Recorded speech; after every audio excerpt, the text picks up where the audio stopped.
Saint-Père, je ne suis pas des vôtres et je veux vous écrire pourquoi. Depuis petite, il m'a été dit que Dieu n'existait pas, que la mort était un grand mur froid, infranchissable, et je l'ai cru. Il m'a été dit que tout dans ce monde était logique, qu'il n'y a que dans les rêves où les miracles existent, que si vivante que semble notre existence, elle est fictive comme un miroir, il n'y a rien d'intéressant derrière. Il m'a encore été dit que la foi était une maladie qui avait fait ses ravages en des époques révolues, avant qu'une seconde fois Dieu ne meure, quelque part en Europe. Il m'a été dit que le plaisir seul donne un sens aux infimes instants qui me sont arbitrairement impartis, et qui, au bout du compte, me seront injustement retirés. Il m'a été dit qu'il ne fallait pas trop espérer, mais se préparer à prendre des coups et à les rendre. On m'a appris aussi que l'amour infini appartenait au monde dans lequel vivent les personnages imaginés des histoires d'enfants, avec le barbu que vous appelez papa. À quoi pense un pape avant de s'endormir ? À sa religion, à des jeux politiques, à ce qui occupe le cœur des grands de ce monde ? À comment réconforter les âmes peut-être ? Ce serait beau parce que personne ne se préoccupe des âmes en notre temps. Je me dis que c'est une notion morte, l'âme. Elle a fait son temps et nous semble désuète, comme l'honneur des médiévaux ou comme le cosmos harmonieux des grands Grecs. Les choses meurent, Saint-Père, et votre christianisme en Europe semble bien engagé sur cette route, au bout de laquelle les vieux dieux sombrent dans l'oubli. Nos peuples européens sont éteints. Ils ont mis à mort leurs dieux et n'attendent plus rien. Ils ont trop appris de leur succès, s'en sont écœurés jusqu'à ne plus pouvoir les regretter. Avant de quitter l'histoire à pas feutrés, ils prennent soin de balancer quelques jugements et de ne pas s'interroger sur ce qui les a fait sombrer, malgré tant de raffinement.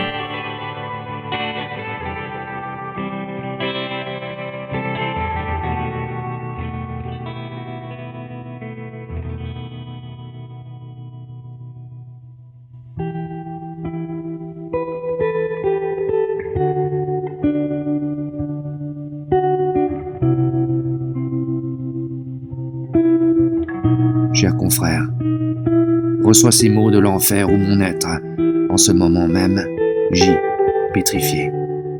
Je ne t'écris pas pour le bien, car le plus petit acte de charité est éternellement hors de ma portée. Je ne m'adresse à toi que pour te décourager, afin que, ce soir, tu aimes comme moi la mort. Je ne veux rien, ma volonté est figée pour toujours, elle erre sans objet.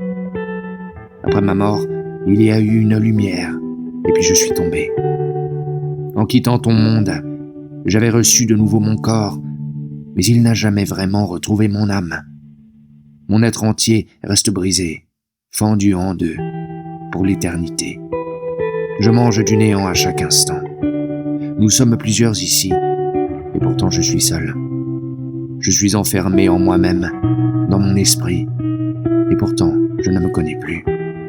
Je m'ignore, je me suis perdu moi-même. Tout est définitif. Un maintenant de mort, je n'ai tué personne. Enfin, je croyais.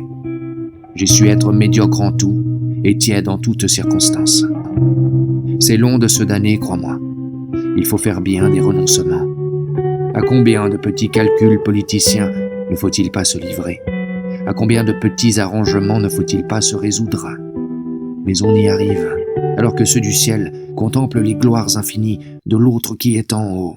De même tournent autour de nous, damnés, 1000 visions obsédantes du mal que nous avons épousé, tandis que ceux d'en haut sont saisis dans l'harmonie des anges, que j'ai entendu moi-même, de loin, au début.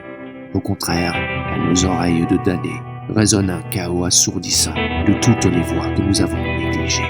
Chaque grâce gâchée est une plaie de plus à cette chose informe qu'est devenue mon âme. Les paroles de la lumière me torturent pour l'éternité. J'étais une jeune fille qui cherchait le conseil d'un prêtre et tu les as laissés me tripoter, me salir. J'étais un séminariste qui voulait donner sa vie et tu l'as laissé se frotter à moi sur son bureau. J'étais un enfant qui servait la messe, un peu impressionné dans son aube trop grande et tu m'as laissé me faire violer. Voilà ce qu'il m'a dit, celui que vous appelez votre Seigneur.